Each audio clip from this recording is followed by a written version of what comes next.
এটাই যে হচ্ছে এর কোনো নিশ্চয়তা নেই। এটা আগামীকালকে মঞ্চে ঘোষণার আগ মুহূর্ত পর্যন্ত কনফার্ম করা যাচ্ছে না। আর দ্বিতীয়ত হচ্ছে আসলে হচ্ছে বাংলাদেশের সকল শ্রেণী পেশার মানুষ মোটামুটি হচ্ছে সকলের উপস্থিতি চাচ্ছি আমরা, যেহেতু জুলাই গণ অভ্যুত্থান পরবর্তী জন আকাঙ্ক্ষাকে ধারণ করেই সেই জন আকাঙ্ক্ষার ভিত্তিতে আমরা একটি পলিটিক্যাল পার্টি করতে যাচ্ছি।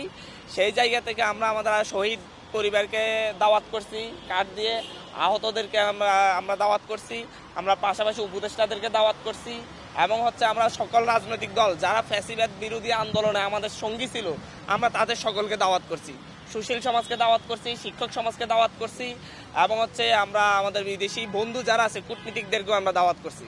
আমাদের এই দাওয়াতের প্রক্রিয়া আজকে দুপুরের পর থেকে আমরা শুরু করেছি, এবং আমরা আপনারা জানেন যে মাত্র 3 দিনের প্রিপারেশনে আমরা কিন্তু এই দিকে আগাচ্ছি, আমরা একটা পার্টির দিকে যাচ্ছি। সুতরাং আমাদের প্রিপারেশনে অনেকটা অভাব রয়েছে, যার কারণে হয়তো আমরা হচ্ছে সকলকে নিয়ে সব জায়গায় যেতে পারছি না। বিভিন্ন মাধ্যমে আমরা কাউকে মেইলের মাধ্যমে, কাউকে আমরা হচ্ছে হোয়াটসঅ্যাপের মাধ্যমে, কাউকে আমরা হচ্ছে সরাসরি নিজেরা গিয়ে আমরা দাওয়াত করছি।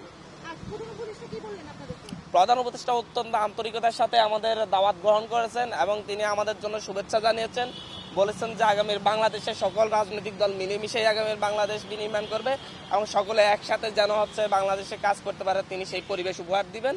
পাশাপাশি হচ্ছে উনি আমাদের দাওয়াতটা আন্তরিকতার সাথে গ্রহণ করেছেন।